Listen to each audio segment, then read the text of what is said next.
berbeda, nikah tahun 2021. Anaknya lahir tahun 80 kan. Kalau misalnya kita udah pindah kota, tetap harus balik lagi dong Pak ke KUA tempat menikah. Yang terjadi kan kalau nanti data berbeda di KUA ditolak, nanti dianggap menghambat. Iya, pokoknya layanan di luar layanan Yang tadi itu? persyaratan nikah di luar kantor itu semua free atau ditarif Rp0.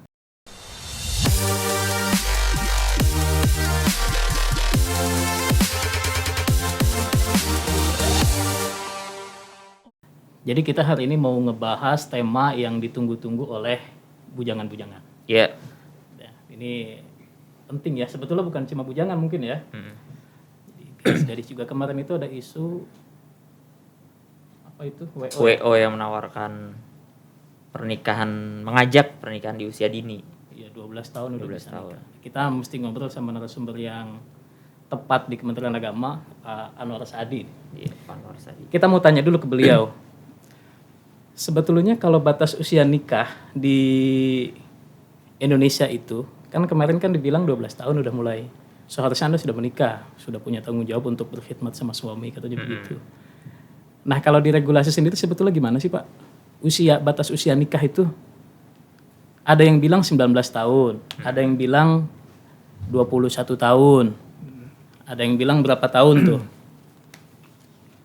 Gimana tuh Pak Kasubdit?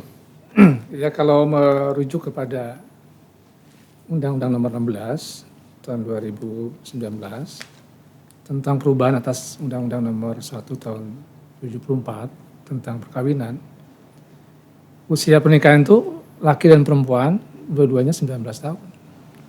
19 tahun. 19 tahun. Itu aturan yang baru per 2000. Ya 2019. 2019 ya. Undang-Undang Nomor 16. Kalau dulu kan kalau nggak keliru itu kalau laki-laki 19, perempuan 16 kalau nggak salah ya Pak? Ya itu kan sudah dilakukan perubahan setelah ada keputusan Mahkamah Konstitusi tentang usia perkawinan. Jadi sekarang sama. Itu tadinya ada yang judicial review Pak terhadap usia nikah, batas usia nikah perempuan itu. Betul, karena dianggap kok yang laki-laki 19, yang perempuan 16. Dianggap tidak adil dari segi batas usia, dianggap diskriminasi. Oleh karena itu hasil dari pembahasan di DPR kemudian diubahlah pasal yang mengatur tentang usia perkawinan. Jadi akhirnya disamakan 19, ya. Betul. Cewek sama cowok sekarang sama banget 19 tahun. Tapi saya pernah baca kalau nggak keliru itu malah semangat untuk usia nikah itu minimal 21 Pak. Kalau 21 itu juga ada ketentuannya dalam undang-undang. Jadi kalau umurnya belum 21 itu harus ada izin tertulis orang tua. Jadi sebenarnya kontrol untuk menikah atau tidak menikah usia dini itu ada di orang tua. Bukan sebaliknya, kadang-kadang orang tua yang ingin cepat-cepat menikahkan anaknya. Betul. Justru kontrol usia nikahnya itu ada di orang tua. Jadi kalau misalnya usia saya 21, saya pengen nikah, itu perlu ada tambahan syarat izin dari orang tua ya? Kalau kurang dari 21. Kurang lebih satu. Oke. Kalau sudah 21 enggak. Kalau di atas 21 enggak. Sedangkan yang 19 tadi, kalau di bawah 19? Kalau di bawah 19, dia harus dapat izin dari pengadilan. Nah, pengadilan agama ya. Pengadilan agama. Berarti sebetulnya boleh dong Pak? Ya, karena kadang kan ada alasan yang emergensi orang menikah umur 19 tahun. Anda tahu pasti alasannya ya. Itu pun saya kira pengadilan akan ketat sekali untuk memberi izin yang usia di bawah 19 tahun. Karena harus ada bukti-buktinya ya. Harus ada bukti. Pasti ada pertimbangan juga ya pengadilan agama ya. Nggak akan serta-merta kalau misalnya kita usia di bawah 19 tahun terus datang ke pengadilan agama minta dispensasi kemudian tiba-tiba dikabulkan, itu juga. Iya, karena banyak hal yang harus dipertimbangkan untuk menikah di usia dini. Mungkin berpotensi menjadi ada stunting, ada ketidaksiapan mental dari pasangan suami istri untuk menikah. Jadi banyak hal yang harus dipersiapkan. Jadi sebetulnya teman-teman ini mesti tahu kalau semangat undang-undangnya itu sebetulnya 21, berarti kalau gitu Bang. 21, iya. Di bawah 21 Anda boleh misalnya pengen married tapi harus ada izin dari orang tua. Nah, kalau izin orang tuanya itu bentuknya tulisan atau ada surat pernyataan? Apa cuma sungkem doang Pak minta izin terus dapat gitu? Tertulis. Jadi Tertulis kalau ya? di formulir nikah itu ada formulir izin dari orang tua. Berarti Ada itu formnya. jadi salah satu syarat untuk mendaftarkan nikah ke KUA ya? Berarti kalau Iqbal nih pengen nikah usianya di bawah 21, datang ke KUA, tidak ada surat izin dari orang tua, itu dianggap belum memenuhi Iya, belum benar. syarat administratif. Betul. Oh, jadi izin orang tua itu tertulis, Bal, bukan pas lagi resepsi itu ada Baru sungkem ya? sungkem. Ini sudah dapat izin dari orang tua katanya. Berarti salah satu prosedur untuk syaratnya diantaranya kalau yang sebelum 21 itu ini ya, surat pernyataan ya Pak? Iya, jadi di situ tanda tangan bapak dan ibu, ayah dan ibu. Ayah dan ibu. Merestui ya. Kalau sudah ada ayah anda punya, ibu anda punya, mungkin sudah meninggal, itu nanti wali yang ngasuh dia siapa. Kalau tidak ada sama sekali, pengadilan yang memberi izin. Oke. Berarti kalau prosedur lengkapnya untuk pernikahan, mengajukan pernikahan di KUA selain tadi kalau di bawah umur apa aja itu? Tadi kan surat izin dari orang tua. Jadi misalnya nih saya mau nikah, kan banyak orang yang nggak tahu. Gue kalau misalnya mau nikah itu mesti bawa apa aja sih ke KUA? Ya, kalau prosedur standar ya, atau standar Yang umum lah, yang harus bukan yang dipenuhi. khusus gitu. Yang pertama tentu karena sekarang sudah layannya berbasis iktp, sudah harus punya KTP atau telah melakukan perekaman iktp. Karena nanti data yang diinput di formulir nikah itu menggunakan validasi data iktp. Di samping ada pengantar dari lurah, pengantar untuk menikah. Berarti KTP-nya pasti difotokopi juga. Iya, betul. Terus pengantar dari kelurahan, Iya. Kartu keluarganya juga difotokopi. kartu keluarga. Dan ingat harus juga dipersiapkan data yang valid. Misalnya kalau dia punya nama berbeda, dia punya dokumen misalnya ijazah dengan KTP-nya berbeda, dia harus mengklirkan dulu data itu di dinas dinas catatan sipil. Misalnya nama saya itu Ali I-nya itu pakai I apa pakai Y. Ya, itu harus diklirkan dulu. Jadi kalau salah nama, nanti yang ditarik data di KUA itu di SIMKA berbasis website itu keluar data yang salah. Karena di KUA itu di input sudah berbasis online ya Pak ya? Iya, Jadi karena dia terintegrasi ya datanya? Iya, jadi petugas KUA itu kan menginput nomor NIK yang bersangkutan, Iya. kemudian datanya ditarik dari data kependudukan, data siap. Milik Dukcapil, Ya, tuh. Dinas penduduk? Kemendagri ya? Iya, Kemendagri ya. Ya, Penduduk dan catatan sipil. betul. Jadi orang yang mau menikah, teman-teman yang mau menikah, dia harus memastikan bahwa data di KTP-nya itu sudah benar. Oke. Karena nanti itulah yang akan dituangkan di dalam formulir nikah. Itu termasuk sampai ke spelling huruf Pak? Iya, betul. Kayak nama Muhammad Sudrajat itu ada 1 M Muhammadnya, ada yang Ya, pakai O apa pakai U, Ada yang Sudrajat Muhammad. pakai D apa pakai T. Wah, Jangan sampai nanti nama yang bersangkutan di buku nikah, di KTP, di ijazahnya dia, Di akte. nanti berbeda-beda semuanya nanti. Nah, jadi itu sih emang orang berbeda yang mau nikah. Jadi dia mesti bawa data-data kependudukan dirinya sudah sama semua. Betul. Terus bawa juga fotokopi KTP-nya. Terus surat izin orang tua ya kalau di bawah Orang tua, 21. terus apa tadi? Dari lurah Surat ya? pengantar Surat kelurahan. kelurahan. termasuk status perkawinan. Oh, Ya, ini saya kira penting juga diinformasikan ke publik. Jadi sekarang ini kebijakan dari Kementerian Dalam Negeri, semua peristiwa yang dialami oleh penduduk itu dicatat. Termasuk orang yang menikah tidak tercatat pun itu dicatat sebagai pasangan. Contoh misalnya ada pasangan suami istri, dia nikah secara siri. Ya. Kemudian oleh dinas pencatatan sipil dicatat sebagai pasangan yang nikah tidak tercatat. Maka di KTP-nya tuh dia tercatat nanti begitu divalidasi, dibuka datanya, kawin tidak tercatat. Tidak tercatat di KUA maksudnya ya? Iya, ya artinya petugas KUA dalam hal ini dia melakukan langkah-langkah bahwa yang bersangkutan bukan mendaftar nikah kalau seperti itu, tapi mendaftar isbat nikah di pengadilan.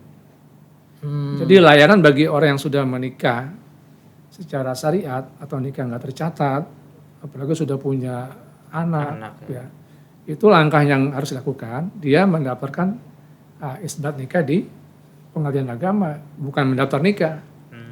Kalau mendaftar nikah nanti dia mengalami persoalan karena begitu dibuka database-nya sudah ada tulisan kawin tidak tercatat. Oh, jadi kalau misalnya orang dulu nikah siri nih, kan waktu itu dia nikah nggak dicatat di KUA. Betul. Kemudian dia butuh buku nikah, otomatis kan dia mesti datang ke KUA tuh, karena butuh buku nikah. Yang harus dia lakukan adalah dia mengikuti sidang isbat. Sidang isbat di pengadilan agama. Sidang isbat itu tentang nikah ternyata ya, Bal ya? Iya. Bukan sidang isbat yang penetapan 1 Ramadan. Jadi artinya nanti pengadilan melihat apa benar yang bersangkutan menikah secara syariat Islam.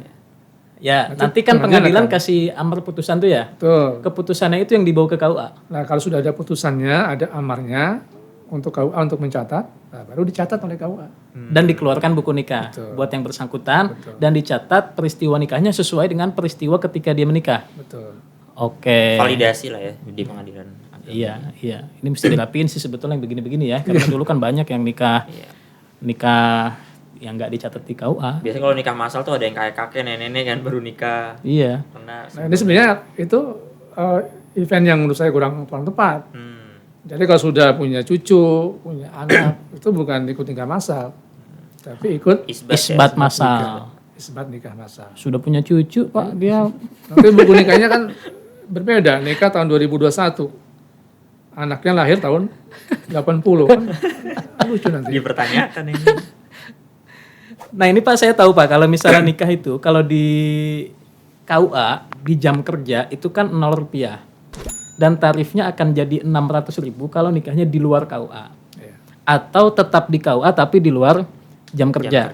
Jadi misalnya ada orang nikah di KUA, meskipun di KUA kalau nikahnya jam 5 sore, itu kan udah di luar jam kerja, itu tetap kena tarif 600.000 ya. Sabtu juga gitu ya berarti? Sabtu, Minggu juga sama. Ini kita banyak mendeliver pertanyaan dari media sosial punya Bimas Islam, Pak Anwar. Katanya nikah 600.000, tapi kok saudara saya nikah 1.200.000 habisnya budgetnya. Nah itu menjawab pertanyaan netizen yang semacam ini, penjelasannya gimana Pak? Ya harus diverifikasi dulu, dia memberikan uang itu ke siapa. Oke. Ya, jadi kita sih menghimbau ya teman-teman calon pengantin atau masyarakat yang ingin mendaftarkan nikah di KUA, bagusnya langsung datang ke KUA, ya, ketemu dengan petugas KUA. Ngurus sendiri maksudnya Pak? Iya, itu lebih bagus. Kalau dia menyuruh pihak ketiga, apalagi biro jasa, apa ya tanda kutip calo lah, ini kan susah mengontrolnya kita. Oh jadi sebetulnya kalau orang ngeluarin duit yang 1,5 juta buat nikah, itu kan biasa suka ada yang ngurus kan, di kampung-kampung atau di kompleks tuh suka ada yang ngurusin. Biasa orang tuanya sama dia aja lebih cepat. Itu sih sama artinya kita bayar ke pihak ketiga untuk ngurusin layanan publik yang kita butuhkan ya Pak. Iya namanya layanan publik mah ngurus sendiri harusnya kan, ke KUA, bawa dokumennya. Kalau di KUA kan sudah jelas tarifnya itu. Jadi semua layanan di KUA ada layanan bimbingan perkawinan, ada layanan konsultasi wakaf, bahkan mengurus pembuatan akta ikrar wakaf, bimbingan kemasjidan, ada bimbingan penyuluh agama Islam. Itu semua nggak ada tarif atau alias Rp0. Ya. Semuanya gratis ya layanan gratis. Di KUA ya? Termasuk kecuali yang tadi 600.000 kalau nikah di luar KUA ya? Termasuk masyarakat yang ingin mengurus misalnya keperluan legalisasi buku nikah atau pengantar nikah, itu semua adalah tarifnya Rp0. Jadi hanya nikah yang dilakukan di luar kantor urusan agama atau di luar jam kerja yang bertarif Rp500.000. Jadi teman-teman yang bertanya di media sosial Bimas Islam, Mestinya sih kalau misalnya mau nikah itu urus sendiri ke KUA, berkasnya dilengkapi dulu, terus Anda datang ke KUA. Kalau syaratnya sudah cukup ya tinggal mendaftar ya Pak ya. Iya. Ya namanya layanan publik ya memang Iya. harus kayak begitu. Dan 600 ribunya itu kan juga bukan masuk ke rekening KUA kan, rekening Kementerian Keuangan kan, Rekening kas negara. kas negara. Bayarnya juga di bank kan, nggak ada Iya, transaksi di Di KUA. e-commerce juga bisa, Bang. Bisa ya? Bisa. Iya. Salah satu e-commerce jadi tulisannya pernikahan terus langsung PNBP masuknya. Mantap. Berarti termasuk kalau ngurus buku nikah yang hilang juga gratis ya Pak? Iya, pokoknya layanan di luar layanan Yang tadi itu? pencatatan nikah di luar kantor itu semua free atau ditarif Rp0. Jadi kalau misalnya buku nikah saya hilang nih karena satu dan lain hal misalnya di rumah Banjir misalkan sekarang kan. banjir atau kena musibah apa, saya kan tentu pengen buku nikah saya utuh kan, itu kan Sebagai dokumen bukti lah. dokumen apa Pak? Sakral. Sakral. Bukan saklar kalau saklar listrik. Nah, mesti bawa ke KUA-nya itu berarti bawa surat apa aja tuh Pak? Surat Ya. keterangan atau Untuk buku nikah hilang, dia ingin mendapat penggantian dari KUA, dia yang pertama harus melakukan lapor dulu ya, lapor kehilangan ke kepolisian. Saya kira itu mudah sekali, dia lapor kehilangan, nanti di mana hilangnya, kemudian nanti dibawa ke KUA, sampaikan saja dia kapan menikahnya, tanggal berapa, bulan apa, tahun berapa. Nanti dicek di data KUA, lalu kemudian diterbitkan duplikat buku nikah. Ini juga gratis, jadi free.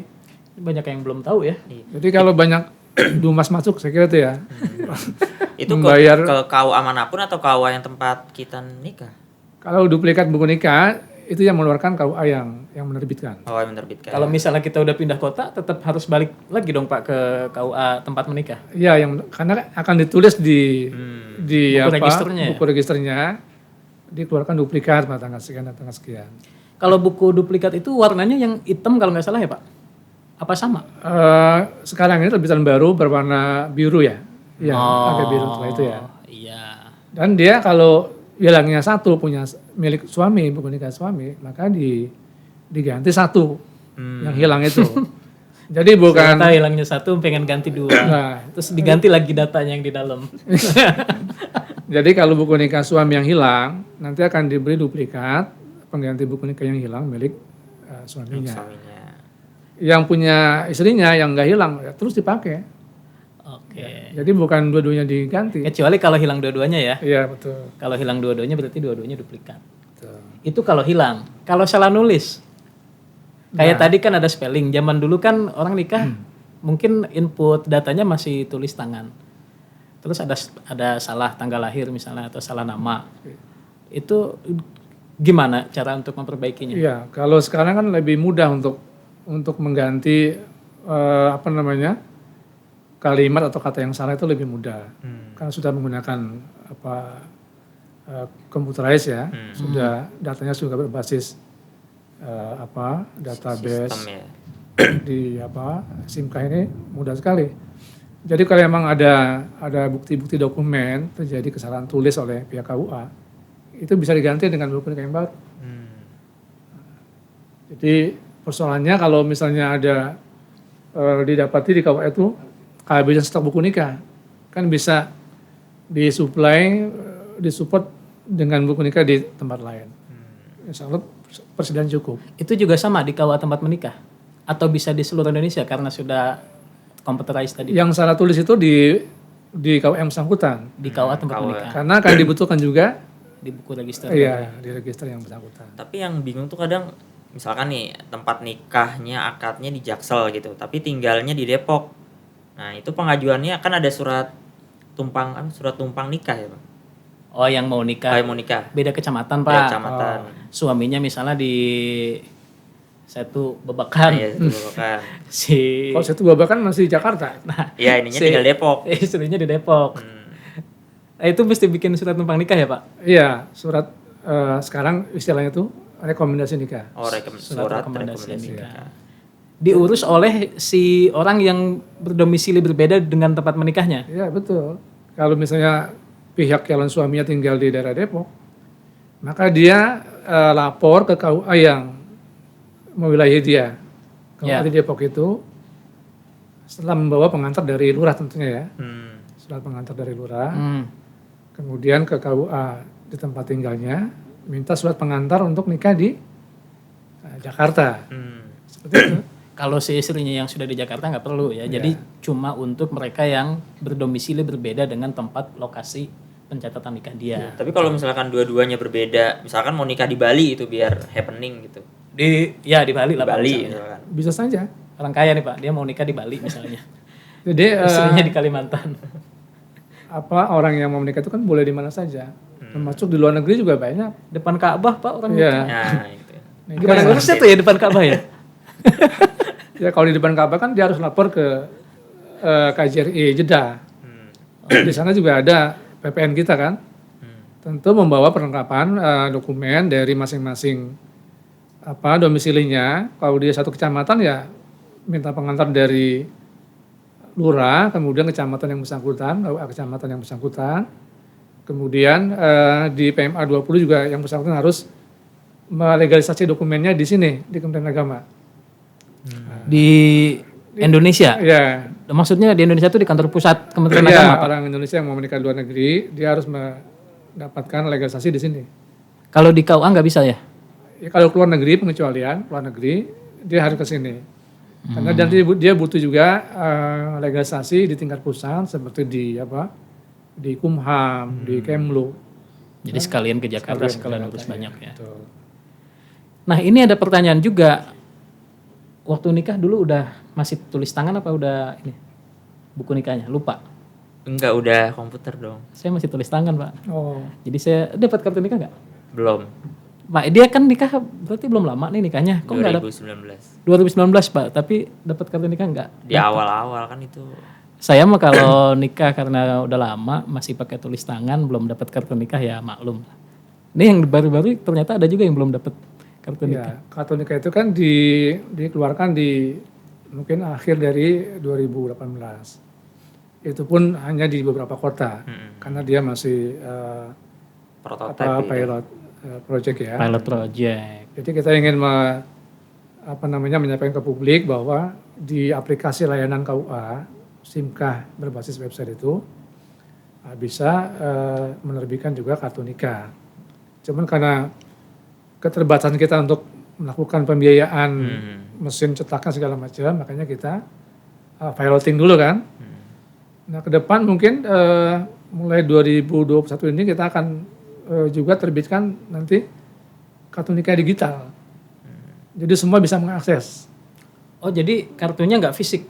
Jadi yang sudah piloting tetap jalan, yang belum kebagian pilot project untuk mendapat kartu nikah, dia bisa mendownload di nanti aplikasi yang akan kita berikan kepada semua pasangan untuk mendownload kartu nikah yang dikeluarkan oleh KUA. Berarti ini lama kelamaan semua KUA Akan bisa mengeluarkan. bisa mengeluarkan kartu nikah. Untuk sekarang sementara belum, baru di beberapa KUA dulu. Betul ya. Jadi kalau ada netizen bertanya, saya kok udah married tapi nggak dapat kartu nikah, mungkin dia menikah di KUA yang belum menjadi Pilot project itu. pilot Betul, project. betul. Biayanya kalau di beberapa titik gratis.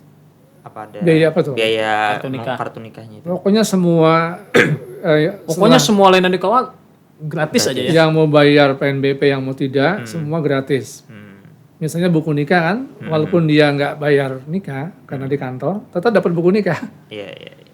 Termasuk yang kartu Kartu nikah. nikah, ya. Jadi kalau emang sudah masuk piloting, semua yang menikah itu dapat buku nikah dan kartu nikah. Dalam hal nih misalnya ada orang yang udah ngurus ke KUA ternyata katanya kan tadi gratis tuh. Ternyata gratis. ada seikhlasnya misalnya. Seikhlasnya itu kan sebetulnya juga ada tarif cuma nggak ditarifkan. Atau salam tempel gitu. Salam tempel. Ya ini mungkin Ngadunya kemana nih Pak? Salam tempel. ini mungkin juga yang perlu kita terus himbau teman-teman di KUA. Mungkin saya kira Ini oknum kali Pak ya. oknum Oknum. saja ya. Kalau Overall kan penilaian integritas KUA apa? Layanan kepuasan, indeks kepuasan layanan KUA kan sudah terus meningkat ya Pak. saya kira ini yang terus kita benahi sistem layanan kita, termasuk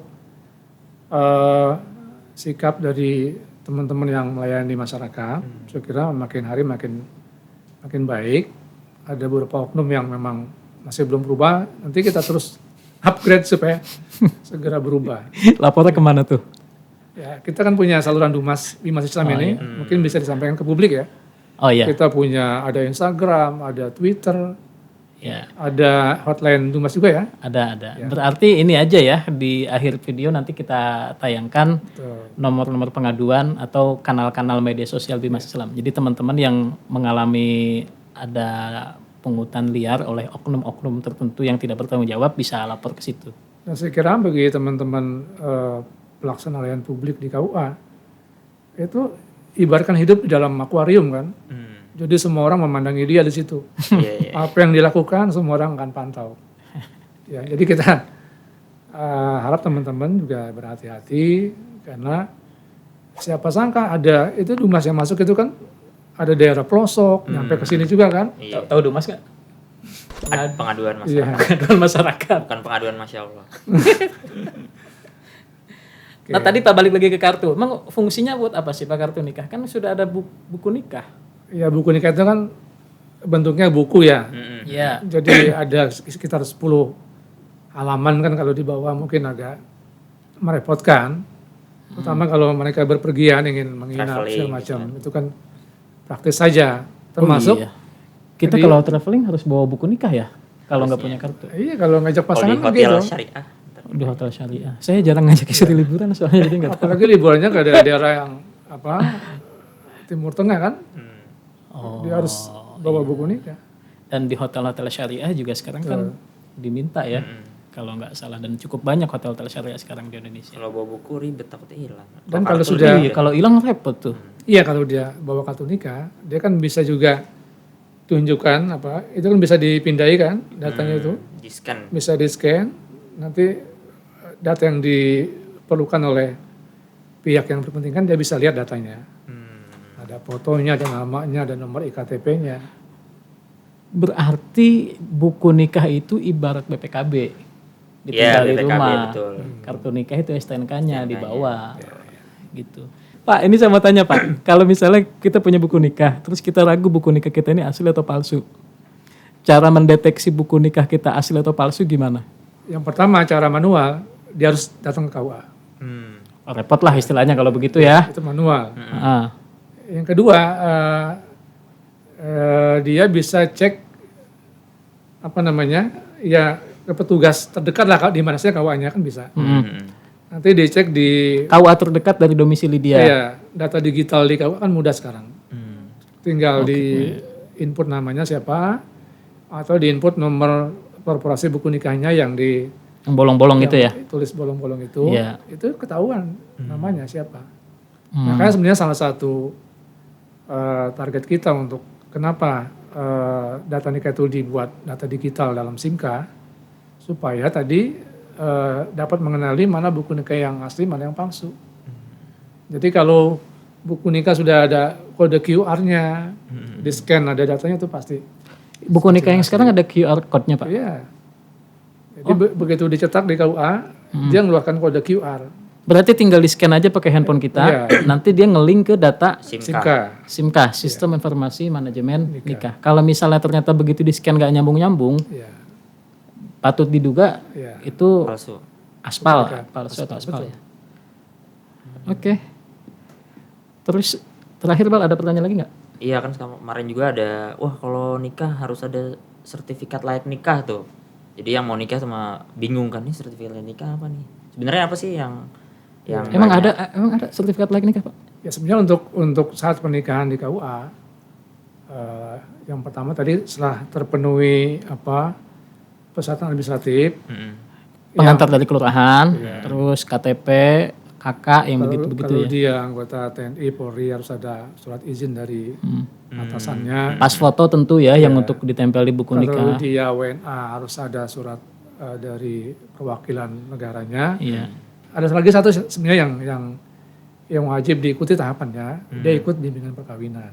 Oh. Oke. Ya, nah bimbingan perkawinan ini mungkin ke depan akan diatur regulasinya. Jadi semua yang menikah di KUA harus mendapatkan sertifikat telah mengikuti bimbingan perkawinan dalam rangka memberikan pembekalan kepada pasangan yang mau nikah tentang wawasan berkeluarga. Oh. Ya, kewajiban suami istri, apa kewajiban suami, kewajiban istri. Kalau sudah punya anak, bagaimana mengasuh anak. Ini semacam training gitu ya Pak ya? Semacam seminar atau Iya, Seminar parenting. seminar parenting gitu ya? iya, kursus lah. Khusus. Kursus untuk calon pengantin. Bahkan katanya juga ada tentang perencanaan keuangan keluarga ya Pak ya? Iya, itu termasuk materi-materi yang ada dalam Bimbingan. bimbingan perkawinan. Nah, ke depan tuh saya kira menjadi bagian dari persyaratan orang menikah. Mungkin bagus kalau Dan itu akan berlaku di seluruh Indonesia. Iya. Ya bagus ya, jadi pengantin-pengantin itu punya wawasan juga. Dan punya pembekalan. Bukan cuma asal pengen nikah doang, tapi dia nggak punya bekal yang cukup untuk mengarungi bahtera rumah tangga. Jadi istilah sertifikat layak kawin itu memang diberlakukan di beberapa daerah. Jadi pemerintah daerahnya yang ingin seperti itu. Yang inisiatif. Oh jadi selain syarat yang ditetapkan oleh KUA atau Kementerian Agama, ada syarat juga yang bisa jadi Pemdanya punya kebijakan tertentu ya. Misalnya pemeriksaan kesehatan. Itu kan Nah iya baik-baik tuh aja. ada tuh. Tambahan tapi saya kira baik-baik aja. silakan Harus aja. bawa surat keterangan dari puskesmas gitu ya. Kadang-kadang ada juga tuh yang minta datanya itu nggak cukup KTP sama KK Pak, minta ijazah. Buat apa ya Pak? Ijazah itu sebenarnya kalau sekarang sudah diganti dengan akta kelahiran ya. Iya. Iya. Validasi kali ya. Jadi untuk Mungkin untuk mencocokkan spelling nama dari berbagai macam identitas yang dia punya ya Pak ya? iya, Bukti identitas yang dia punya. ya, jadi kalau sudah ada KTP, ada akta kelahiran, sebenarnya tidak perlu lagi ijazah. Biasa ya. Karena database yang dipakai itu adalah akta kelahiran. Jadi KTP dengan akta kelahiran harus sama. Mungkin gini Pak, kalau KTP sama akte kelahiran bisa diganti namanya ke Dukcapil, tapi kalau ijazah nggak bisa dipakai. Nah kalau Nggak bisa diganti. Nah kalau misalnya dokumen tanggal lahir dan nama yang digunakan di ijazah, yang bersangkutan mestinya merubah database-nya di Dinas Catatan Sipil. Iya, disamakan. Oh nama dulu saya yang benar seperti yang di ijazah Pak. Jadi dia harus rubah. Iya. Sebelum menikah kita harapkan masyarakat merubah itu. Jadi sebelum teman-teman menikah itu semua data diri itu dibikin sama dulu ya, jangan sampai ada perbedaan. Dan memang seharusnya seperti itu. Ya. Yang terjadi kan kalau nanti data berbeda di KUA ditolak nanti dianggap menghambat. Padahal yang bersangkutan punya data beda-beda. Padahal syaratnya yang belum terpenuhi ya. Betul. Gitu. Nikahnya sendiri sebetulnya gampang, kalau misalnya orang mau nikah syaratnya udah cukup, tinggal datang ke KUA, daftar ya dilayani. Tapi kalau nitip ke orang, selain juga ngeluarin Iya. biaya lebih, syarat-syaratnya juga misalnya belum lengkap, ya mau gimana lagi, KUA juga kan nggak mungkin melayani ya Pak. Seperti itu. Oke deh, kita ngobrol udah lumayan nih, dan cukup banyak informasi yang kita dapat tentang prosedur nikah. Terima kasih Pak Anwar atas informasinya. Ini pasti manfaat buat teman-teman yang Amin. nunggu sedang menanti di batas waktu. Iya, karena COVID jadi nunda-nunda terus. Oke, thank you. Ketemu lagi di podcast Bimas Islam to the Point di episode berikutnya. Terima kasih. Assalamualaikum warahmatullahi wabarakatuh. Waalaikumsalam warahmatullahi wabarakatuh.